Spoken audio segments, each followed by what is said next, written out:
ये जो नफरत की राजनीति की दुकानें चल गई हैं, ये नफरत की दुकानों को हम बंद करेंगे। देश के संविधान को बदलने की बात कर रहे हैं। उनके अंदर इतनी हिम्मत आ कहां से गई कि जो सोच देश के प्रधानमंत्री जी की है वो उन्होंने डायरेक्ट अपने मुंह से ना कह के अपने आर्थिक सलाहकार परिषद के चेयरमैन से खेलवा दी हो। हम किसी कीमत पर भारत को तोड़ने की साजिश को कामयाब नहीं होने देंगे। सरकार के अंदर बैठकर भारत को तोड़ने के सपने देख रहे हैं, लेकिन डॉक्टर बाबा साहेब अम्बेडकर के बच्चे आपके सपनों को साकार नहीं होने देंगे। हम मर सकते हैं, लेकिन देश के संविधान पर आंच नहीं आने देंगे। इस बात का संकल्प लेंगे कि हम भारत के संविधान को भी बचाएंगे, भारत के लोकतंत्र को भी बचाएंगे और भारत की विविधता को भी बचाएंगे। इंसानियत को मरने नहीं देंगे।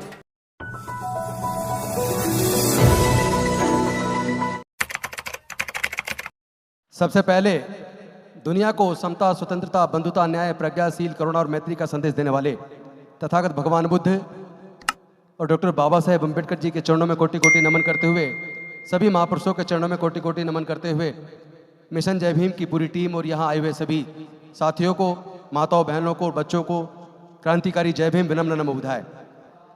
आज जो देश के अंदर हालात है वो बहुत खतरनाक है। पहले कुछ लोग जो धर्म के नाम पर बड़ी बड़ी कुर्सी पे बैठे होते थे वो लोग दंगे कराया करते थे, लेकिन आज लोगों ने दंगों को सरकार बनाने का एक माध्यम बना लिया है। इससे ज्यादा देश के लिए, भारत के लिए कोई शर्म की बात हो नहीं सकती। इससे बुरा समय भी नहीं हो सकता जब खुद सरकारों के द्वारा प्रायोजित दंगे हो जाएं, चाहे वो उत्तरी पूर्वी दिल्ली का दंगा हो, चाहे वो मणिपुर का दंगा हो, चाहे नूह का दंगा हो। दंगों में याद रखना, किसी धर्म या जाति के लोग नहीं मरते, दंगों में इंसानियत मरती है।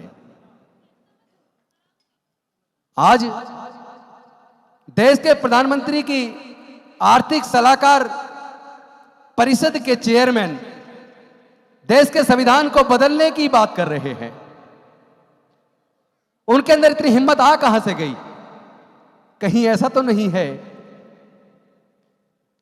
कि जो सोच देश के प्रधानमंत्री जी की है वो उन्होंने डायरेक्ट अपने मुंह से ना कह के अपने आर्थिक सलाहकार परिषद के चेयरमैन से खेलवा दी हो? तो ध्यान रहे, हम लोग डॉक्टर बाबा साहेब अम्बेडकर के बच्चे हैं। हम किसी कीमत पर भारत को तोड़ने की साजिश को कामयाब नहीं होने देंगे। ये जो नफरत की राजनीति की दुकानें चल गई हैं, हम आज संकल्प लेते हैं देश के अंदर नफरत की राजनीति की दुकानों को हम बंद कर देंगे। जिस तरह खुलेआम सत्ताधारी पार्टी के सांसद और मंत्री खुलेआम लोगों को मारने की बात करें, पूरे संप्रदाय समूह की बायकॉट करने की बात करें, पूरे देश में नफरत फैलाने की बात करें, मैं पूछना चाहता हूं, जहां सरकार के अंदर बैठे मंत्री और सांसद अगर वो खुद ही धर्म के नाम पर नफरत फैलाकर देश को तोड़ने की साजिश करे, तो क्या देश को किसी दूसरे विदेशी दुश्मन की जरूरत है? दुश्मन तो यहां घर में है, आस्तीन में सांप पाले हैं। सरकार के अंदर बैठकर भारत को तोड़ने के सपने देख रहे हैं, लेकिन डॉक्टर बाबा साहेब अम्बेडकर के बच्चे आपके सपनों को साकार नहीं होने देंगे। हम मर सकते हैं, लेकिन देश के संविधान पर आंच नहीं आने देंगे। ये नफरत की दुकानों को हम बंद करेंगे, लेकिन ध्यान रहे, हम सब लोग कहते हैं हमारे साथ जातिगत उत्पीड़न होता है। अगर जातिगत उत्पीड़न का कारण है तो हम लोग जातियों को जिंदा क्यों रखते हैं? हम जातियों को खत्म क्यों नहीं कर देते? अगर जाति खत्म होगी तो जाति की वजह से होने वाला उत्पीड़न भी खत्म होगा, लेकिन अगर जातियां जिंदी रहेंगी तो जाति के आधार पर होने वाला उत्पीड़न भी जिंदा रहेगा। जो लोग जातियों को जिंदा रखेंगे वो जातिवाद को जिंदा रखने की जिम्मेदारी अपने सर पे लें। आज भारत को बचाने का समय आ गया है। देखना होगा कौन कौन अपना आप को कुर्बान करने को तैयार है। भारत विविधताओं का देश है। हर 50 किलोमीटर भाषा संस्कृति बदल जाती है। इतने सारे धर्म, इतनी सारी जातियों को बांध के रखने का काम बाबा साहेब के संविधान ने किया। आज उसी संविधान को खत्म करने की बात चल रही है, और वो भी सरकार के द्वारा चल रही है।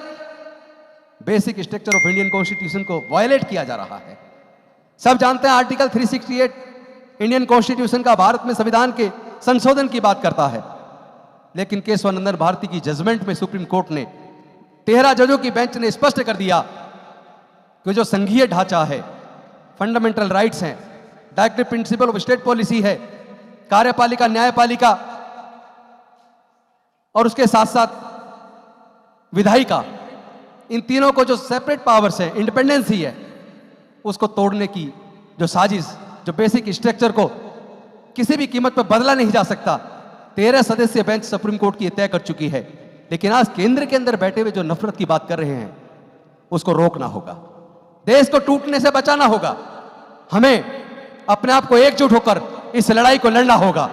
संविधान बचेगा तो देश बचेगा, संविधान बचेगा तो लोकतंत्र बचेगा, संविधान बचेगा तो हमारी अस्मिता बचेगी, संविधान बचेगा तो हमारी बहन बेटी की इज्जत बचेगी, संविधान बचेगा तो भारत की अखंडता बचेगी।